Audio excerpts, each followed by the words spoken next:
ഗുരുവായൂരപ്പ ശരണം. ശ്രീ തരമംഗലത്തേവരേ ശരണം. ശ്രീ ദക്ഷിണാമൂർത്തി ശരണം. സദ്ഗുരുഭ്യോ നമ. ഭക്തേഭ്യോ നമ. അച്ഛന് നമസ്കാരം, അമ്മയ്ക്ക് നമസ്കാരം. ഓം ശ്രീമന്നാരായണീയം. ദശകം 40-41 പൂതനാമോക്ഷ കഥ സ്മരിക്കണം. അതിലെ ഏറ്റവും പ്രധാനപ്പെട്ടതായിട്ടൊരു ഭാഗമാണല്ലോ ബാലരക്ഷ. അത് നാരായണീയത്തിലെ സൂചനയായിട്ടും ഭാഗവതത്തിൽ കവചമായിട്ടും നമുക്ക് കാണാൻ സാധിക്കണം. അതൊന്ന് ചൊല്ലാം, സന്ദർഭം വരുമ്പോൾ അത് വിശദീകരിക്കാം. ഓം ഓം കേശവായ നമ. ഓം നാരായണായ നമ. ഓം മാധവായ നമ. ഓം ഗോവിന്ദായ നമ. ഓം വിഷ്ണവേ നമ. ഓം മധുസൂദനായ നമ. ഓം ത്രിവിക്രമായ നമ. ഓം വാമനായ നമ. ഓം ശ്രീധരായ നമ. ഓം ഹൃഷികേശായ നമ. ഓം പത്മനാഭായ നമ. ഓം ദാമോദരായ നമ. ശ്രീ ഗുരുവായൂരപ്പ ശരണം. നാരായണ. ഓം അവ്യാജോഘ്രിമണിമാംസ്തവജാന്വഥോരു യജ്ഞോച്യുത കടിതടം ജഠരം ഹയാസ്യ ഹൃത്കേശവസ്ത്വദുര ഈശ ഇനസ്തു കണ്ഠം വിഷ്ണുർഭുജം മുഖമുരുക്രമ ഈശ്വരക്കം ചക്ര്യാഗ്രത സഹഗതോ ഹരിരസ്തു പശ്ചാൽ ത്വൽപാർശ്വയോർധനുരസീമധുഹാജനശ്ച കോണേഷു ശംഖ ഉരുഗായ ഉപര്യുപേന്ദ്രസ്താർക്ഷ്യക്ഷിതൗ ഹലധര പുരുഷः സമന്താത് ഇന്ദ്രിയാണി ഹൃഷീകേശ പ്രാണാന്നാരായണോ വധു ശ്വേതദ്വീപപതിശ്ചിത്തം മനോയോഗേശ്വരോ വധു പ്രശ്നഗർഭസ്തു തേ ബുദ്ധിം ആത്മാനം ഭഗവാൻ പര ക്രീഡന്തം പാതു ഗോവിന്ദ ശയാനം പാതു മാധവ വ്രജന്തമവ്യാദ്വൈകുണ്ഠ ആസീനം ത്വാം ശ്രിയപ്പതി ഭുഞ്ജാനം യജ്ഞഭുക് പാതു സർവഗ്രഹഭയങ്കര ഡാഗിന്യോ യാതുധാന്യശ്ച കൂഷ്മാണ്ഡായേർഭഗഗ്രഹ ഭൂതപ്രേതപിശാചാശ്ച യക്ഷരക്ഷോ വിനായകാ കോടരാരേവതീ ജ്യേഷ്ഠ പൂതനാ മാതൃകാദയ ഉന്മാദായേ ഹ്യപസ്മാര ദേഹപ്രാണേന്ദ്രിയദ്രുഹ സ്വപ്നദൃഷ്ട മഹോത്പാദ വൃദ്ധബാലാഗ്രഹാശ്ച യേ സർവേ നശ്യന്തു തേ വിഷ്ണോഃ നാമഗ്രഹണഭീരവ. ഓം കേശവായ നമോ. നാരായണായ നമോ. മാധവായ നമ. ഓം ഗോവിന്ദായ നമ. ഓം വിഷ്ണവേ നമ. ഓം മധുസൂദനായ നമ. ഓം ത്രിവിക്രമായ നമ. ഓം വാമനായ നമ. ഓം ശ്രീധരായ നമ. ഓം ഹൃഷികേശായ നമ. ഓം പത്മനാഭായ നമ. ഓം ദാമോദരായ നമ. ഓം നമോ ഭഗവതേ വാസുദേവായ. ഓം ശ്രീമദ് ഭാഗവതത്തില് ദശമസ്കന്ധത്തില് 6-ാമത്തെ അധ്യായത്തില് 22-ാമത്തെ ശ്ലോകം മുതൽ 29-ാമത്തെ ശ്ലോകം വരെയാണ് ഈ ബാലരക്ഷ എന്നത്. വളരെ പ്രധാനപ്പെട്ടതായിട്ടുള്ള ഒരു കവച മന്ത്രമാണ്. കുട്ടികൾക്ക് എന്ന പേരിലാണ് ചെയ്യുന്നതെങ്കിലും നമ്മൾ ഓരോരുത്തരും ഭഗവാന്റെ കുട്ടികളായതുകൊണ്ട് നമുക്ക് ആ രക്ഷയെ ഭഗവാൻ തരുക തന്നെ ചെയ്യും. അത് ഈ പൂതനാമോക്ഷത്തിലാണ് ചേർത്തിരിക്കുന്നത്. ഈ മന്ത്രം കുട്ടികൾക്ക് എന്തൊക്കെ ആപത്തുകളുണ്ടോ തടുക്കേണ്ടതായിട്ട് അത് മുഴുവൻ തടുക്കുക തന്നെ ചെയ്യും. എല്ലാ ദിവസവും രാവിലെയും വൈകുന്നേരവും കുട്ടിയെ തൊട്ട് ജപിക്കുക അച്ഛനമ്മമാർ ചെയ്യേണ്ട പണിയാണ്. ബ്രാഹ്മണരാകുമ്പോൾ സൂക്തങ്ങളെ കൊണ്ട് പലതരത്തിൽപ്പെട്ടതായിട്ടുള്ള ഉപാസനകൾ വേദ വിധിക്കനുസരിച്ച് ചെയ്യാറുണ്ട്. അതിന് തുല്യമായിട്ടുള്ളൊരു കവചമന്ത്രമാണ് ഈ ബാലരക്ഷ എന്നത്. അതേപോലെ തന്നെ നാരായണ കവചം. ഭാഗവതത്തിൽ 2 കവചമാണുള്ളത്. ഒന്ന് വൃത്രാസുരൻ്റെ ആ കഥ പറയുന്ന സമയത്താണ് വിശ്വരൂപ വധം കഴിഞ്ഞതിന് ശേഷമുള്ള അബദ്ധം, അതിനെ തീർക്കാൻ. അത് വിശ്വരൂപൻ തന്നെ പറഞ്ഞു കൊടുത്തതായിട്ടുള്ള മന്ത്രം നാരായണ കവചം. അതേപോലെ പൂതനാമോക്ഷത്തിൽ ഗോപികമാർ ചൊല്ലിയതായിട്ടുള്ള ശ്രീകൃഷ്ണ രക്ഷയ്ക്ക് വേണ്ടിയിട്ട് ചെയ്തതായിട്ടുള്ള മന്ത്രം, അതാണ് ബാലരക്ഷ. അപ്പം അത് ഈ രംഗം നമുക്ക് വരുമ്പോൾ അത് പറയാം. ശ്രീ ഗുരുവായൂരപ്പ. ദശകം 40 ശ്ലോകം 1. ഓം തദനു നന്ദമമന്ദശുഭാസ്പദം നൃപപുരീം കരദാനകൃതേ ഗതം സമവലോക്യ ജഗാദഭവൽപിത വിദിതകം സഹായ ജനോദ്യമ. തദനു അതിനുശേഷം. ഇവിടെ നന്ദഗോപര് ഈ ഭഗവാന്റേതായിട്ടുള്ള ശുശ്രൂഷകളെ ചെയ്യാൻ ഭഗവാൻ തന്നെ അവിടെ ശിശു രൂപത്തിലാണല്ലോ നന്ദഗോപരുടെ ഗൃഹത്തിലേക്ക് എത്തിയത്. അപ്പോൾ എത്രത്തോളം ആ ഭഗവാൻ ആനന്ദത്തെ കൊടുത്തു, അത്രത്തോളം അത് നന്ദഗോപരും യശോദയും മാത്രമല്ല ഗോപികളും ഗോപന്മാരും പശുക്കളും ആ ഭൂപ്രദേശവും മുഴുവനും ഗോകുലം മുഴുവനും അത് ലോകം മുഴുവനും ഏറ്റെടുത്തു. അപ്പോൾ അങ്ങനെ ആ സന്തോഷത്തെ പറഞ്ഞതിൻ്റെ ശേഷമാണ് തദനു അതിനുശേഷം അമന്ത ശുഭാസ്പദം വലിയ ശുഭത്തിന് ഇരിപ്പിടമായിട്ടുള്ള അമന്ത ശുഭാസ്പദം. മന്ദം എന്നാകുമ്പോൾ മെല്ലെ കുറച്ച് എന്നുള്ള അർത്ഥത്തിൽ, അമന്ദമാകുമ്പോൾ കൂടുതൽ എന്നർത്ഥം. അതിൻ്റെ വിപരീതാർത്ഥം ഇത്രയേ ഉള്ളൂ. അങ്ങനെ ശുഭം മുഴുവൻ കിട്ടുന്നതായിട്ടുള്ള ആ ഗോകുലം നന്ദം, ഈ നന്ദഗോപനെ കരദാനകൃതേ അവിടെ ധാരാളമായിട്ട് ഐശ്വര്യം സമ്പത്ത് ഒക്കെ കൃഷ്ണൻ്റെ ജന്മം കൊണ്ട് നന്ദഗോപർക്ക് പ്രത്യേകമായിട്ട് കിട്ടി എന്നാണ്. എങ്ങനെ കിട്ടി എന്നുള്ളത് ചോദിക്കരുത്. കാരണം ഈ കുട്ടികൾക്ക് കൊണ്ടുവന്നുള്ള കാഴ്ച സമർപ്പണം. രോഹിണിയുടെ പുത്രൻ ബലരാമൻ്റെ അത് കഴിഞ്ഞിട്ടാണ് കൃഷ്ണൻ്റെ വരവ്. അപ്പോൾ രണ്ടു പേർക്കും ഒരാൾക്ക് കൊടുക്കുമ്പോൾ മറ്റൊരാൾക്കും കൊടുക്കാതിരിക്കില്ല. അപ്പം അങ്ങനെ കൊടുത്തത് ഒരുമിച്ചായിട്ട് നന്ദഗോപർക്ക് ഏൽപ്പിക്കുക, അല്ലാണ്ട് കുട്ടിയെ ഏൽപ്പിക്കുക പതിവില്ല. അപ്പോൾ അവിടെ സ്വീകരിക്കുക എന്നുള്ളത് നന്ദഗോപർ നേരിട്ട് ഇങ്ങനെ വാങ്ങുക, ഈ യശോദ നേരിട്ട് വാങ്ങുക, കുട്ടിയുടെ കയ്യിൽ കൊടുക്കുക, ഇതൊന്നും അവിടെ പതിവില്ല. അതതിൻ്റെ സ്ഥാനത്ത് തൈരും പാലും ഒക്കെ അണച്ചാൽ അത് വയ്ക്കണ സ്ഥാനത്ത്, രത്നം ധനമൊക്കെ അണച്ചാൽ അത് വയ്ക്കണ സ്ഥാനത്ത്, ഇങ്ങനെയാണ്. ധാന്യാദികൾ അണച്ചാൽ അത്, ഇനി സുഗന്ധദ്രവ്യങ്ങൾ, എള്ള, കുരുമുളക്, ഇങ്ങനെയുള്ള പല സാധനങ്ങൾ, പല വ്യഞ്ജനങ്ങൾ പലതുമുണ്ട്. ഇതൊക്കെ അവിടെ കൊടുത്തിട്ടുണ്ട് എന്നുള്ളതാണ് സൂചനയായിട്ട് ഭാഗവതം പറഞ്ഞുള്ളൂ എന്ന് മാത്രമേ ഉള്ളൂ. കാരണം അതിനല്ല പ്രാധാന്യം എന്നുള്ളതുകൊണ്ടാണ്.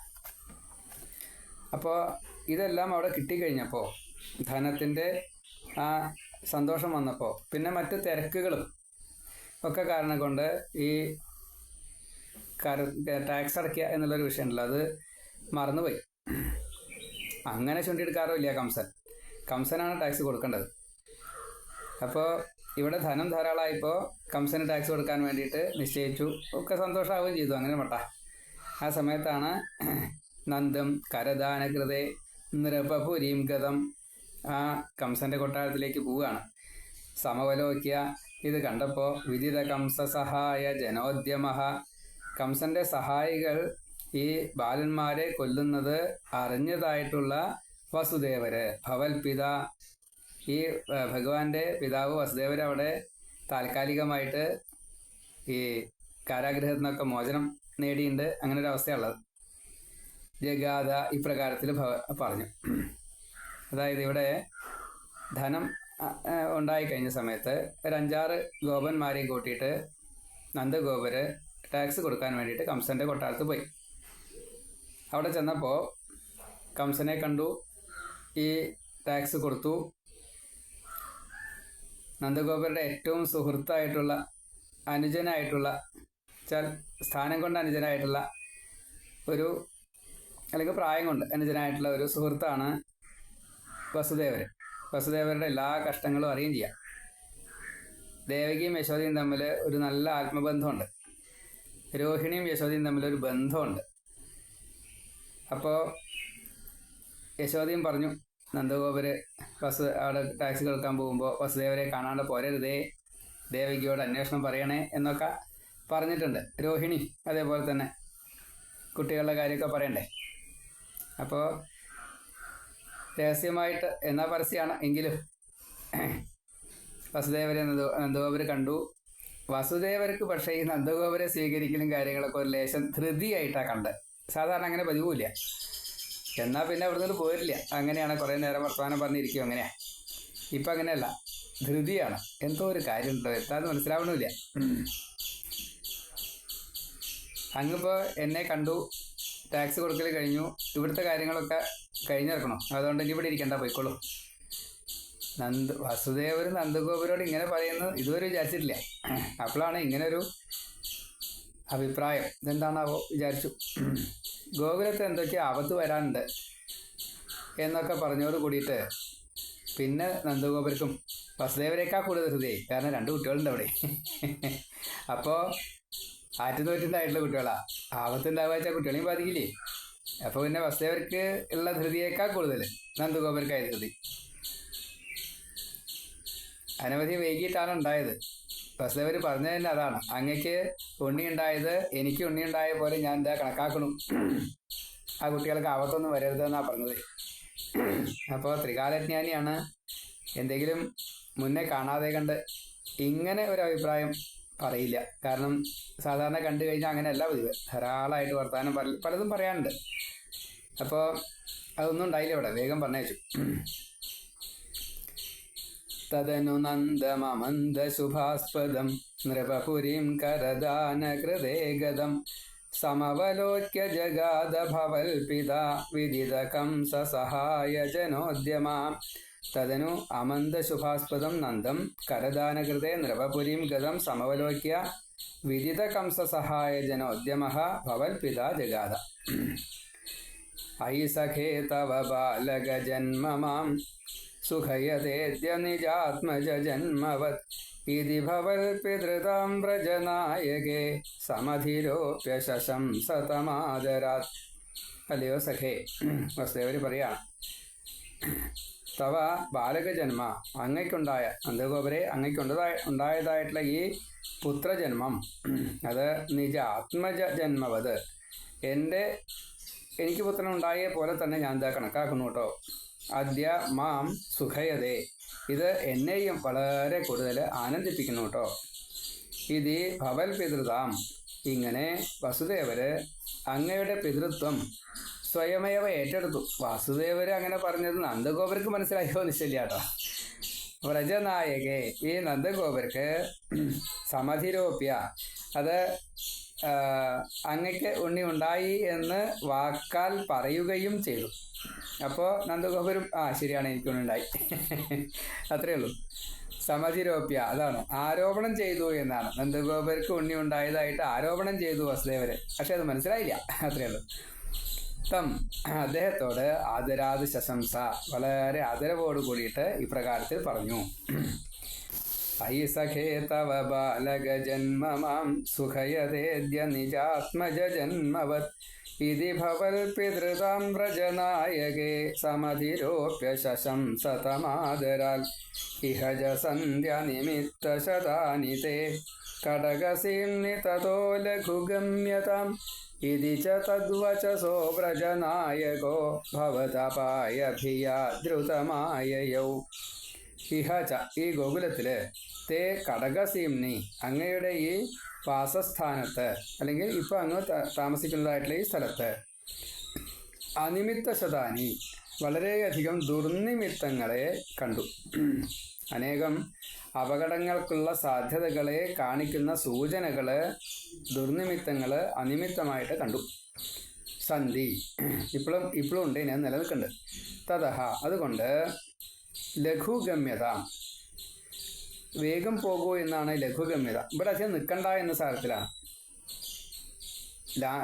ഇവിടെ നിൽക്കണ്ട എന്ന് മാത്രമല്ല, യാത്ര കുറച്ച് സമയത്തിൻ്റെ ഉള്ളിൽ അവിടെ എത്താൻ രീതിയിൽ ലഘുഗമ്യത. യാത്രയ്ക്കുള്ള സമയം കുറച്ചേ പാടും.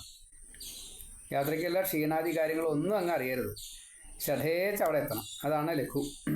ലഘു എന്ന് പറഞ്ഞാൽ കുറച്ചെന്ന അർത്ഥം. കുറച്ച് യാത്ര ചെയ്യൂ എന്നല്ല, കൂടുതൽ യാത്ര ചെയ്യാറുണ്ട്. അവിടേക്ക് ഇങ്ങോട്ട് വന്നത് അത്ര ധൃതിയിലായിക്കൊള്ളുന്നില്ല, പക്ഷെ അങ്ങോട്ട് പോകൽ വേഗം വേണമെന്നാ. ഇവിടെ അധികം നിൽക്കണ്ട. അപ്പോൾ ലഘുഗമ്യതാം എന്ന് വാച്യാർത്ഥം പറയുമ്പോൾ കുറച്ച് എന്നുള്ള അർത്ഥത്തിലും പൊയ്ക്കോളൂ എന്നും ആണ് വരിക.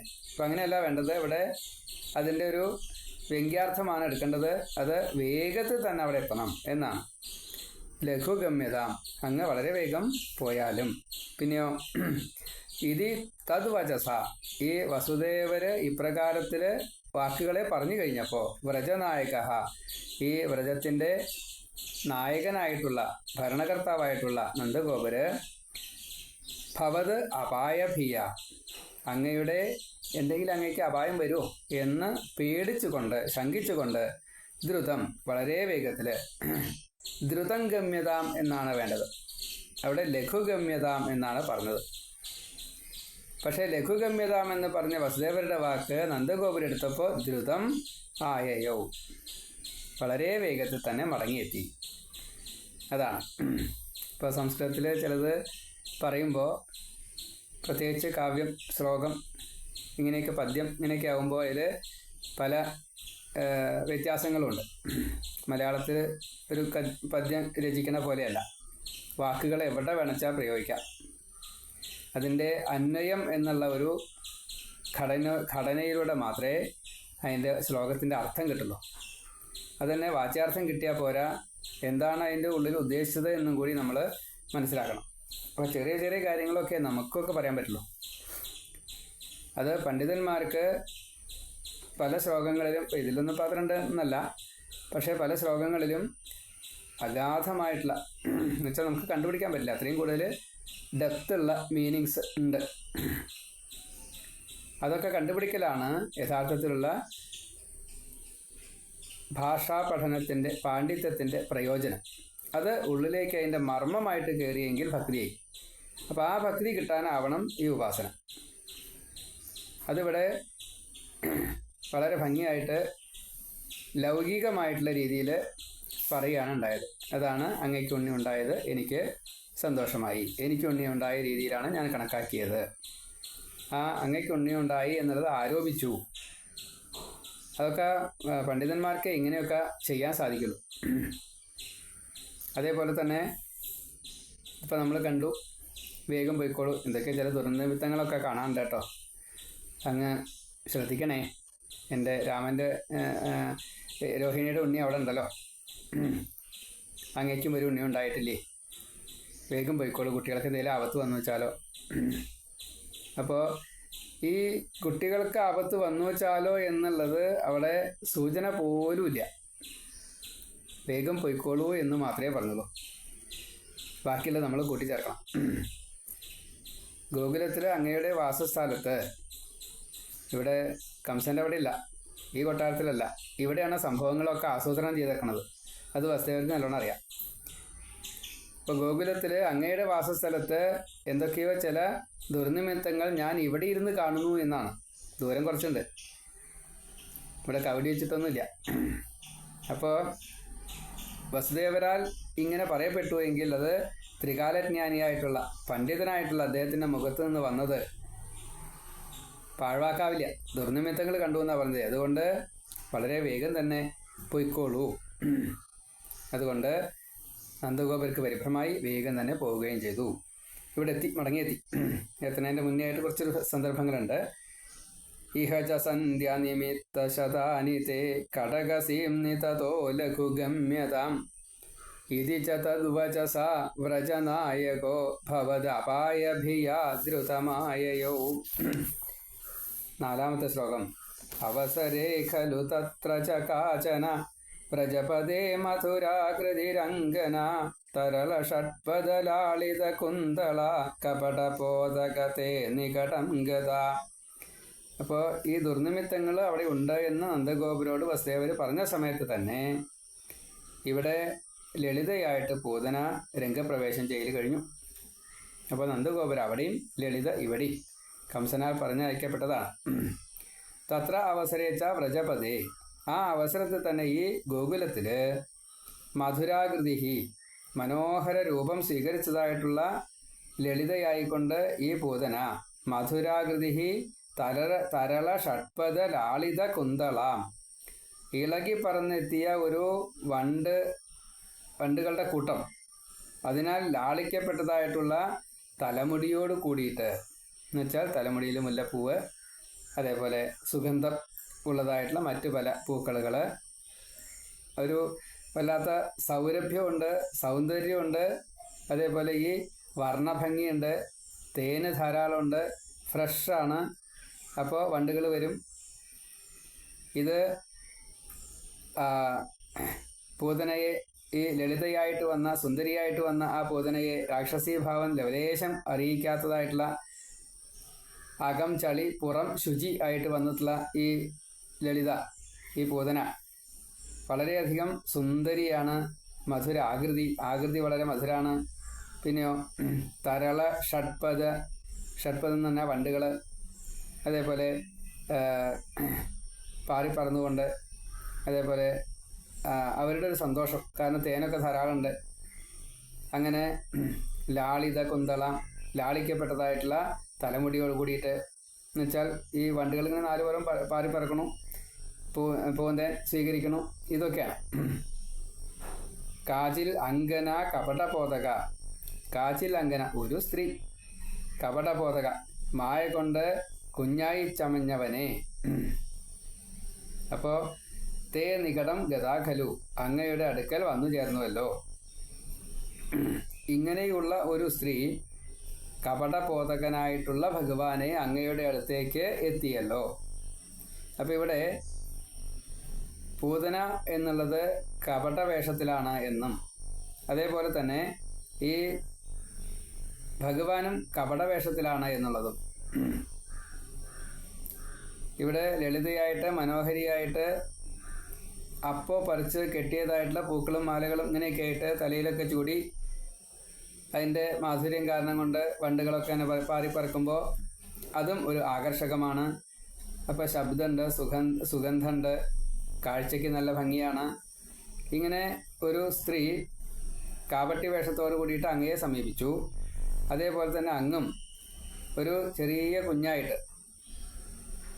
കപടപോതകം ചെറിയ കുഞ്ഞായിട്ട് കാപട്യ രൂപത്തിൽ കിടക്കണം. തേ നികടം, അങ്ങയുടെ അടുക്കൽ ഏറ്റവും അടുത്ത് ഗതാഖലു വന്നു ചേർന്നുല്ലോ. അവസരേ ഖലു തത്ര ചകാചന പ്രജപതേ മധുരാകൃതിരംഗന തരള ഷഡ്പദലാളിത കുന്തള കപടപോതക തേ നികടം ഗതാം സപതി സാഹൃദ ബാലക ചേതന നിശിചരാന്വയജാത് കില പൂതന വ്രജവധൂഷ്വിഹ കേയമിദീക്ഷണം വിമൃശതീഷു ഭവന്തമുപാദതേ. ഹൃതബാലക ചേതന, ബാലന്മാരുടെ ജീവനെ അപഹരിക്കുന്നതിൽ താല്പര്യം കാണിക്കുന്ന ഹൃതബാലക. എന്താ കക്കണത്? എന്താ ഹൃതം തന്നെ കക്ക. എന്താ കക്കണത്?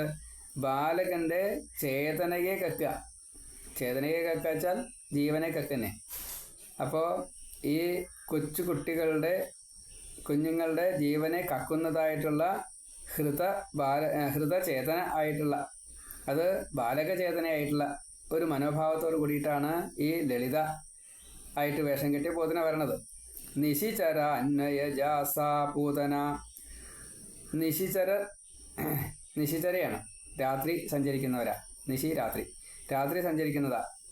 അന്വയജ, സകല രാക്ഷസ കുല ജാതയായിട്ടുള്ള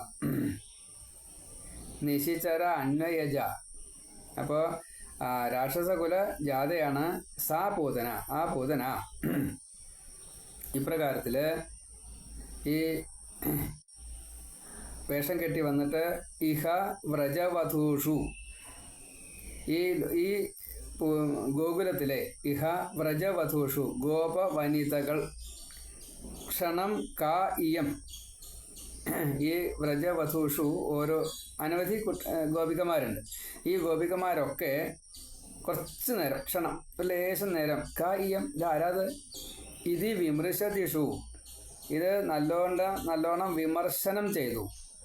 അങ്ങോട്ടും ഇങ്ങോട്ടും പരസ്പരം ചോദിച്ചു. ഇതാരാത്തെന്ന് സംശയത്തോട് കൂടിയിട്ട് ആരാത് എന്ന് ഓരോരുത്തരും ചോദിച്ചു. ഇത് വിമർശതീഷു സർവേ ഗോപികാഹ വ്രജവധൂഷു, വ്രജത്തിൻ്റെ വധുക്കളായിട്ടുള്ള ഇവരാൽ ഇങ്ങനെ പറയപ്പെട്ടു. ഭവന്തം സപതി ഉപാദതേ കില.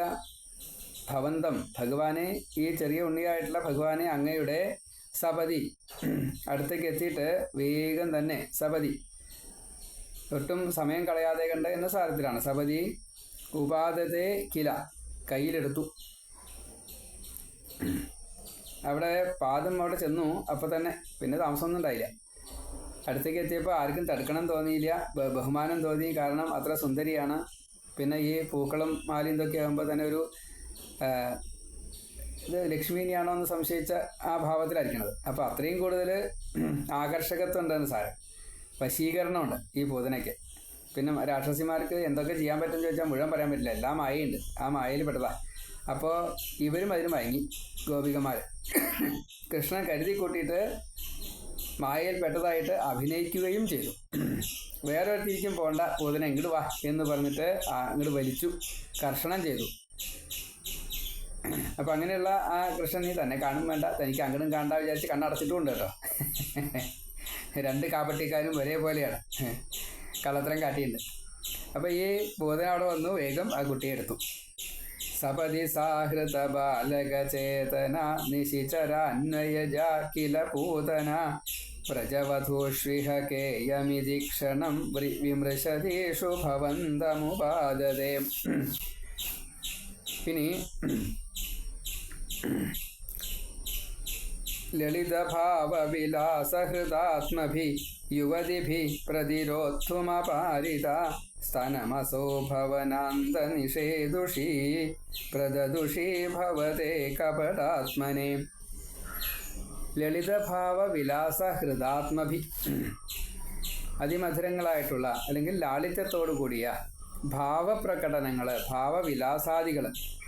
അപ്പോൾ ശരീരം കൊണ്ട്, കണ്ണുകളെ കൊണ്ട്, ഇന്ദ്രിയങ്ങളെ കൊണ്ട്, വാക്കുകളെ കൊണ്ട് ഒക്കെ മധുരങ്ങളായിട്ടുള്ള ഭാവപ്രകടനങ്ങളൊക്കെ ചെയ്തു. പിന്നെയോ ചേഷ്ടകളൊക്കെ സൗന്ദര്യമാക്കി തീർത്തു. മായയാണ്. കയ്യിൻ്റെ ചലനം, കണ്ണിൻ്റെ ചലനം, കാലിൻ്റെ ചലനം, ശരീരത്തിൻ്റെ ഒരു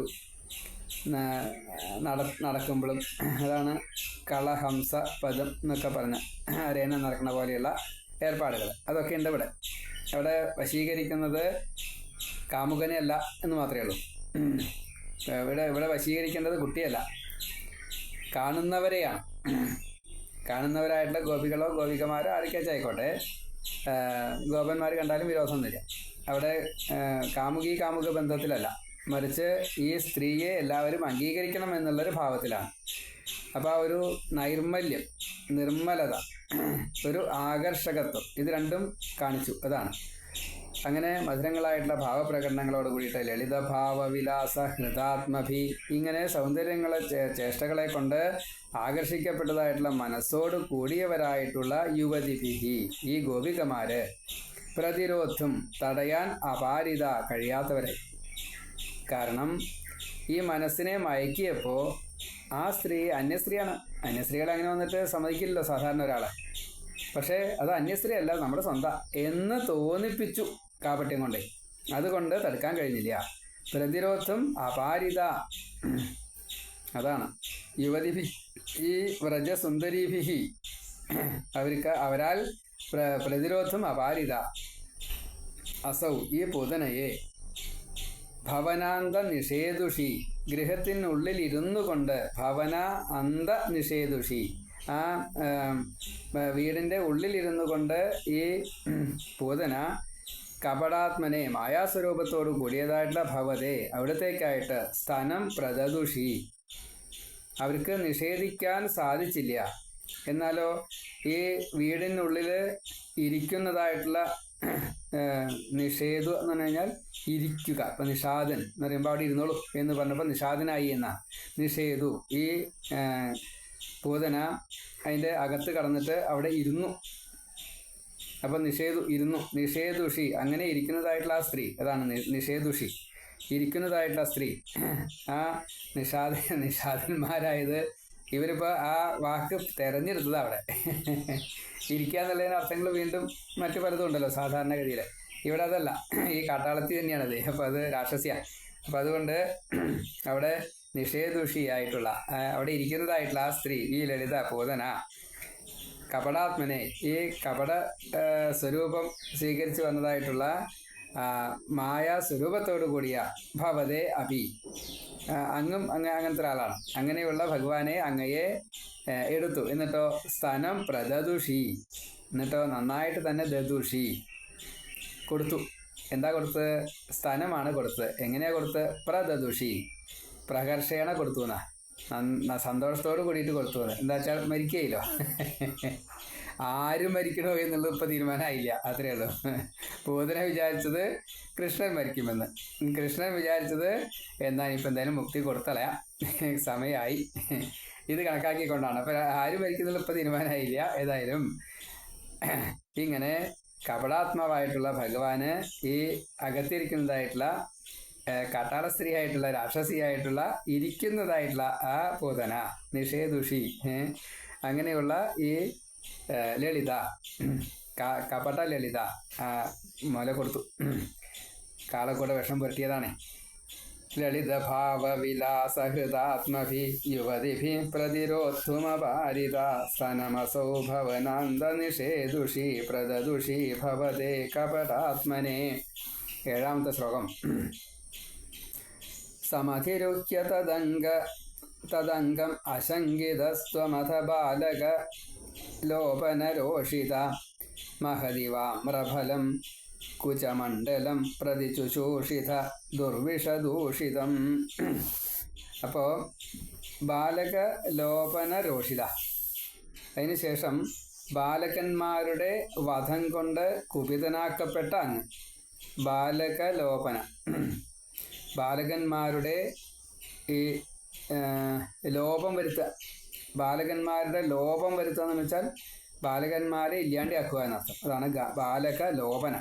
അപ്പം അങ്ങനെ ബാലകന്മാരെ ലോപനം ചെയ്തുകൊണ്ട് തെറ്റ് ചെയ്തതായിട്ടുള്ള ആ പൂതന ഇങ്ങനെ മുല കൊടുക്കുമ്പോൾ, മുല കൊടുക്കലും തെറ്റാണ്, അതുപോലെ ബാലകന്മാരെ വഞ്ചിക്കുന്നതും തെറ്റാണ്. ഇവിടെ ഇപ്പോൾ വഞ്ചിക്കുകയാണ് ചെയ്യണത്. അപ്പോൾ ഇവിടെ ബാലകന്മാരെ വധിച്ച് കുറവ് വരുത്തുന്നതായിട്ടുള്ള ഈ സ്ത്രീയുടെ സ്വഭാവം അത് ശരിയല്ല എന്ന് കണക്കാക്കിക്കൊണ്ട് ഭഗവാൻ രോഷിത ശുണ്ഠിയെടുത്തു. ബാലകലോപന രോഷിത, ബാലകന്മാരെ വധം ചെയ്തുകൊണ്ട് ശുണ്ഠിയെടുത്തതായിട്ടുള്ള ത്വം ഭഗവാനെ അങ്ങ് അശങ്കിത, ഒരു സംശയവും കൂടാതെ കണ്ട് തദംഗം അവരുടെ മടിയിൽ സമധിരുഹ്യ നന്നായിട്ട് കയറി അങ്ങടിയിരുന്നു എന്ന് വെച്ചാൽ ഉണ്ണി കയറിയിരുന്നു എന്നല്ല, ഉണ്ണിയെ എടുത്തിട്ട് മടിയിൽ വെച്ചു. പക്ഷേ ഭഗവാൻ എന്താ ചെയ്തത്? ഭഗവാൻ വിചാരിച്ചാൽ ഈ ഉണ്ണി എടുക്കാൻ പറ്റുമോ? ഭഗവാനെ എടുക്കാൻ ബോധന കൂട്ടിയാൽ പറ്റില്ല, ഭഗവാന്റെ സമ്മതം വേണം. അപ്പോൾ ഭഗവാനെ എടുത്തുള്ള ആ സാധാരണ സ്ത്രീകൾ എന്താ ചെയ്യുക? കുട്ടിയെ മടിയിൽ വയ്ക്കും. അപ്പോൾ ഭഗവാൻ എന്താ കാട്ടിയത്? ശരിക്കാണ്ട് അമർന്നിരുന്നു. പൂവത്തിനെ വിചാരിച്ച ആ ഉണ്ണിയെ അവിടുന്ന് മാറ്റാൻ കഴിയില്ല. ഭഗവാൻ നല്ലോണം അമർന്നിരുന്നു. എന്താ ഈ ശുണ്ഠി മുഴുവുണ്ട്, അതുകൊണ്ടാണ് ബാലകലോപനം ചെയ്തിട്ടുള്ള ആ വലിയ തെറ്റാ. അപ്പോൾ ആ ശുണ്ഠിയോട് കൂടിയിട്ട് ആ പൂതനയുടെ മടിയിൽ ഒരു സംശയവും കൂടാതെ കണ്ട് കയറിയിരുന്നു. സമധിരുഹ്യ, സിംഹാസനത്തിൽ കയറിയിരിക്കണ പോലെയാണ് ഇരുന്നത്. അല്ലെങ്കിൽ തൻ്റെ വരുതിയിലാക്കാൻ വേണ്ടിയിട്ട് ഈ കടിഞ്ഞാട് പിടിച്ചിട്ട് മറ്റേ തേരാളിയായിട്ടിരിക്കുന്ന കൂട്ടത്തിൽ ചെന്നിരുന്നു. പിന്നെയോ സമധിരുഹ്യ ദുർവിഷദൂഷിതം, പിന്നെയോ ദുഷിച്ചതായിട്ടുള്ള വിഷത്താൽ ദൂഷണം സംഭവിച്ചതായിട്ടുള്ള ദുർവിഷദൂഷിതം. എത്ര പറഞ്ഞാലും പോരാ. ദൂഷിതമാണ്, വിഷമാണ്, ദുർവിഷമാണ്. ദുർവിഷദൂഷിതം, കടുത്ത വിഷം, അത് തേച്ചിട്ട് ദുഷിച്ചതായിട്ടുള്ള കുചമണ്ഡലം. ആ കുചം സ്ഥാനം അത് വൃത്താകൃതിയിലാണ്, പർവ്വതം പോലെ ഇരിക്കണു. മേരുപർവ്വത ശിഖരം എന്നൊക്കെയാണ് പറയാം. അപ്പം അങ്ങനെയുള്ള 2 പർവ്വതങ്ങളെ ചേർത്ത് വയ്ക്കുമ്പോൾ ഇടയിൽ ഗ്യാപ്പും കൂടി ഇല്ല, അങ്ങനെ തിക്കായിട്ട് നിൽക്കണമെന്നാണ്. അടിഭാഗം കൊണ്ട് തൊട്ടും കൊണ്ടും മോൾഭാഗം കൊണ്ട് തൊടാതെ കണ്ട്. അപ്പം അങ്ങനെ കുചമണ്ഡലം, ആ മണ്ഡലം അങ്ങനെയാണ്, അത് മുഴുവൻ എന്ന് സാരം. അപ്പം അതിൻ്റെ പ്രത്യേകമായിട്ടുള്ള ആ ഒരു ഭംഗിയും കൂടി അതുകൊണ്ട് സൂചിപ്പിച്ചു. മഹത്ത്, വലിയ ഒരു ആമ്രഫലം ഇവ, ഒരു മാങ്ങയെ പോലെ. ആമ്രം എന്ന് പറഞ്ഞാൽ മാങ്ങയാണ്. ആമ്രഫലം ഇവ, ഒരു മാങ്ങയെ പോലെ. പ്രതി ചുചൂഷിത, ആസക്തിയോട് കൂടിയിട്ട്. ചുചൂഷിത, വലിച്ചു കുടിച്ചു എന്നാണ്. നമ്മൾ മാങ്ങ ഈമ്പി കുടിക്കുന്ന പോലെ തന്നെ ഒരു തുളയുണ്ടാക്കിയിട്ട് പല്ലുകൊണ്ട് കടിച്ച് തൊലി ഒന്ന് ഇത്തിരി കളഞ്ഞു കഴിഞ്ഞാൽ പിന്നെ 2 കൈ കൊണ്ട് ഇങ്ങനെ ഞെക്കി ആ മാങ്ങയുടെ നീരിങ്ങനെ കുടിക്കും എന്ന കൂട്ടത്തിൽ പ്രതി ചുചൂഷിത, നന്നായിട്ട് കുറച്ചൊരു വേഗം കിട്ടട്ടെ, എല്ലാ ഭാഗത്തു നിന്നും പോരട്ടെ എന്നുള്ള നിലയ്ക്ക് പ്രതി, അതാണ് ഓരോ സ്ഥാനങ്ങളിൽ നിന്നും പ്രത്യേകമായിട്ട് ഞെക്കിയിട്ട് അവിടെ നിന്നിട്ട് പോരട്ടെ വിചാരിച്ച് അങ്ങനെ ചുചൂഷിത, ഊറ്റി വലിച്ചു കുടിച്ചു. അതാണ് സമധിരുഹ്യ തദംഗമശങ്കിതസ്ത്വമഥ ബാലകലോപനരോഷിത മഹദിവാമ്രഫലം കുചമണ്ഡലം പ്രതിചുചൂഷിത ദുർവിഷദൂഷിതം. അപ്പോൾ നല്ലോണം വലിച്ചിങ്ങോട്ട് കുടിച്ചു. ഈ കുടിച്ചോട് കൂടിയിട്ട് പിന്നെ അവിടെ സ്ഥലം പോരാ. എന്താണ്? പൂതനയ്ക്ക് വേദന സഹിക്കാൻ വയ്യ. അസുഭിരേവ സമന്ധയതി ത്വയി സ്തനമസൗ സ്തനിതോപമനിസ്വന നിരപതൽ ഭയദായി നിജം ബഭു പ്രതിഗത പ്രവിസാര്യ ഭുജാവുഭൗ. ഭഗവാൻ ആ പൂതനയുടെ സ്ഥാനത്തെ തന്നിലേക്ക് ലയിപ്പിക്കാൻ വേണ്ടിയിട്ട് പ്രാണങ്ങളോട് കൂടിയിട്ട് അങ്ങനെയാണ് വലിച്ചു കുടിക്കാൻ തുടങ്ങിയപ്പോൾ ഈ പൂതന ഇടിക്ക് തുല്യം ശബ്ദമുണ്ടാക്കുന്ന രീതിയിൽ, അതായത് മേഘം എങ്ങനെയാണോ ശബ്ദം ഉണ്ടാക്കുക, ഇടി, അങ്ങനെ ഇടിമിന്നലൊക്കെ അല്ലേ, അതുപോലെ ശബ്ദം ഉണ്ടാക്കിക്കൊണ്ട് ഭയം നൽകുന്നതായിട്ടുള്ള തൻ്റെ ഈ വലിയ ശരീരത്തിൽ ലളിതയൊക്കെ മാറി പൂതന എന്നുള്ള രാക്ഷസി രൂപത്തിലായി ചേർന്ന് പുറത്തേക്ക് ഓടി 2 കൈകളും കാലും മലർത്തി പിടിച്ച് അങ്ങോട്ട് നിരപതത് അങ്ങോട്ട് താഴത്തേക്ക് വീണു. പുറത്തേക്ക് ഓടിയിട്ട് വലിയ ശരീരം, പൂതനയുടെ കറുത്തിരുണ്ട് വളരെ കണ്ണൊക്കെ തുറിച്ച് വലിയ പർവ്വതം പോലെയുള്ള മുലയും, അതേപോലെ തടിച്ചായിട്ട് വല്ല മറ്റേ ഈ തടയണ കെട്ടിയ പോലുള്ള കയ്യും കാലും ഇങ്ങനെയൊക്കെയാണ്. പൂതനയുടെ ആ ശരീരം കണ്ടാൽ തന്നെ കറുത്തിരുണ്ടതായിട്ടുള്ള ചുവന്ന കണ്ണും അങ്ങനെ ഉന്തി പുറമേക്ക് നിൽക്കുന്ന ഉണ്ട കണ്ണ്, അതൊക്കെ കണ്ടാൽ തന്നെ ഈ ചപ്ര പറയാന്നുള്ള ആ മുടി മറ്റേ കരിമല ചണ്ടി പോലെയൊക്കെയാണ്, വളരെ ദുർഗന്ധമാണ്. അങ്ങനെയുള്ള ആ ശരീരമാണ് പുറത്തേക്ക് വന്ന് വീണിട്ട് വേദനിച്ച് കരഞ്ഞുകൊണ്ട്, ഇടിവെട്ടുന്ന ശബ്ദത്തിലാണ് കരഞ്ഞുകൊണ്ട് മരിച്ചു വീണു. അസുഭിരേവ അതാണ്, വേറെ ഒന്നുമില്ല അതിൽ. ഈ അസു എന്ന് പറഞ്ഞു കഴിഞ്ഞാൽ സ്വതേ നെഗറ്റീവാണ്. ഇവിടെ അസു എന്ന് പറഞ്ഞു കഴിഞ്ഞാൽ പ്രാണൻ എന്നാണ് വരിക. അപ്പോൾ അസുഷു രമന്തേ ഇതി അസുര എന്നാണ്. അവിടെ അസുഷു എന്നുള്ളത് ഇന്ദ്രിയങ്ങളിൽ രമിക്കുന്നവർ, അതല്ലെങ്കിൽ ഈ പ്രാണങ്ങളിൽ, ഇതൊക്കെ ദേഹസംബന്ധികളാണ്. ദേഹസംബന്ധി മുഴുവനെ തമോ ഗുണമാണ്. ദ്രവ്യം എന്നുള്ളത് തമോ ഗുണമാണ്. പഞ്ചഭൂതവും അതിൻ്റെ തന്മാത്രകളും ഇടകലർന്ന് നിൽക്കുന്നതായിട്ടുള്ള ഒരു ഭാവമാണ് ഈ ശരീരത്തിന്. ആ ശരീരത്തിൻ്റെ ഈ പുഷ്ടിക്ക് വേണ്ടിയിട്ട് കൊടുക്കപ്പെടുന്നതൊക്കെ അസത്തുക്കളാണ്. ഭക്ഷണമായാലും ഒക്കെ 2 മണിക്കൂർ കഴിഞ്ഞാൽ കേടുവരുന്നതാണ്, അല്ലെങ്കിൽ 2 ദിവസം കഴിഞ്ഞാലും അത് കേടുവരും. ശരീരത്തിൻ്റെ ഉള്ളിൽ ചെന്ന് കഴിഞ്ഞാൽ കുറച്ച് വേഗം കേടുവരും, അത്രയേ ഉള്ളൂ. അപ്പോൾ ഇങ്ങനെ കേടുവരുന്ന സാധനങ്ങളെ കൊണ്ട് പുഷ്ടിപ്പെടുത്തുന്ന ഈ ശരീരവും കേടാണ്. അതുകൊണ്ട് പുഷ്ടി പ്രാപിക്കുന്നതായിട്ടുള്ള ഈ പ്രാണനും കേടാണ്. അപ്പോൾ ആ പ്രാണങ്ങളെ വലിച്ചെഴിച്ചുകൊണ്ട്, അതാണ് അസുഭിഹി സമം, പ്രാണങ്ങളോട് കൂടി ചേർന്ന് ഏവ ധയതി, ഇങ്ങനെ നന്നായിട്ട് അങ്ങോട്ട് വലിച്ചു കുടിച്ചു. ധയതി ഇങ്ങനെ മറ്റേ കുടിക്കാൻ തുടങ്ങിയതിന് സാർ, അല്ലെങ്കിൽ മറ്റേ ഊറ്റാൻ തുടങ്ങി. എന്നിട്ടോ അസൗ സ്തനിതോപമനി നിസ്വന, ഇടിക്ക് തുല്യം, വല്ലാത്ത എങ്ങനെയൊക്കെയാണോ എന്ന് ചോദിച്ചാൽ മനസ്സിലാ, ആ രീതിയിൽ നിസ്വനത്തോട് കൂടിയിട്ട് ശബ്ദമുണ്ടാക്കി.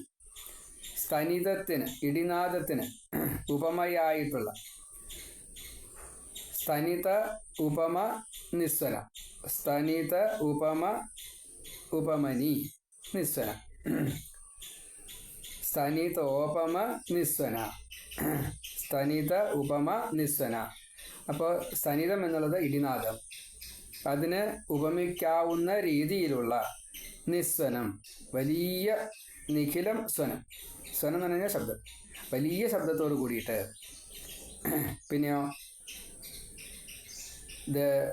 ഭയദായി, ഭയത്തെ ജനിപ്പിക്കുന്നതായിട്ടുള്ള, അതേപോലെ തന്നെ നിജം വപു, ഈ വലിയ ശരീരം. നിജം വപു വെച്ചാൽ അവിടെ പൂർവ്വരൂപം എന്നർത്ഥം. നിജം സ്വന്തം, സ്വത്ത്. ഇവിടെ സ്വത്വത്തിൽ നിൽക്കുന്നത് എന്താ? രാക്ഷസീ ഭാവമാണ്. അപ്പോൾ ലളിതയായിട്ട് വന്നു, തൻ്റെ യഥാർത്ഥത്തിലുള്ള രൂപം ആ രാക്ഷസീയ രൂപമാണ് നിജം വപു. ആ സ്വന്തം ശരീരത്തെ പ്രതിഗത എടുത്തവളായി തീർന്നു. എന്നിട്ട് അപ്പോൾ ഉള്ളു കൊള്ളില്ല. ഇപ്പോൾ കൊട്ടാരത്തിൻ്റെ ഉള്ളിലായിരിക്കണത്. രാക്ഷസിയുടെ ശരീരം ആ കൊട്ടാരത്തിൻ്റെ ഉള്ളിൽ കൊള്ളില്ല. അപ്പോൾ ഈ ഉണ്ണി എടുത്തുകൊണ്ട് പുറത്തേക്ക് പോയി, വേദന സഹിക്കാൻ വയ്യാതെ ഉണ്ട്. എന്നിട്ടോ ഉഭൗ ഭുജൗ, രണ്ടു കൈകളും പ്രതിസാര്യ മലർത്തി പിടിച്ച്, പ്രവിസാര്യ മലർത്തി പിടിച്ച്, പ്രവിസാരണം ചെയ്ത് അങ്ങോട്ട് ഇപ്പോൾ കുട്ടിയുടെ പിടുത്തം വിട്ടു, ഉണ്ണിയുടെ പിടുത്തം വിട്ടു. പക്ഷേ ഉണ്ണി മാങ്ങ പിടിച്ച പോലെ ഈ സ്ഥലം പിടിച്ചെടുക്കുക. ഉണ്ണിയുടെ ചെറിയ കൈയാണ്, രാക്ഷസിയുടെ സ്ഥലം വളരെ വലുതാണ്. അപ്പോൾ വലിയ ഒരു പർവ്വതം ഈ ഒരു ഉണ്ണി പിടിച്ചാൽ എങ്ങനെയാണ് ഉണ്ടാവുക? അത് കയ്യിലൊതുങ്ങില്ല. പക്ഷേ ആ കയ്യിലൊതുങ്ങാത്തതായിട്ടുള്ള ഈ സ്ഥലത്തെ ഉണ്ണിക്ക് പിടിക്കാൻ ഒരു പ്രയാസമില്ല. മറ്റുള്ളവർ ഈ ഉണ്ണി പിടിച്ചത് കാണും കൂടിയില്ല. പക്ഷേ ഉണ്ണിയുടെ പിടുത്തം വലിയ പിടുത്തം തന്നെയാണ്. ചില ജീവികളൊക്കെ ചുമരിൻ്റെ മുകളിൽ പല്ലിയൊക്കെ നിൽക്കുന്ന കണ്ടിട്ടില്ലേ? ടെറസിൻ്റെ മുകളിൽ പല്ലി താഴത്തേക്ക് വീഴുമെന്ന് നമുക്ക് സംശയം തോന്നും. പക്ഷേ പല്ലി താഴത്തേക്ക് വീഴില്ല. പല്ലിയുടേക്കാൾ എത്രയോ കൂടുതൽ ശക്തി ആ കനം ഈ പിടുത്തത്തിൽ നിർത്താൻ പറ്റും. ഈ ത്രെഡ് പിരി ഉണ്ടല്ലോ, പിരിയിൽ എത്ര ടൺ ഭാരം വേണിച്ചാൽ പറ്റും എന്ന കൂട്ടത്തിൽ കൃഷ്ണൻ്റെ ഈ കയ്യിന് ഈ പൂതനയെ വേണമെങ്കിൽ എടുത്തു പൊക്കാനുള്ള കഴിവുണ്ട് ആ പിടുത്തത്തിന്. വെറുതെ കയ്യാണ്ട് വെച്ചിട്ടേ ഉള്ളൂ.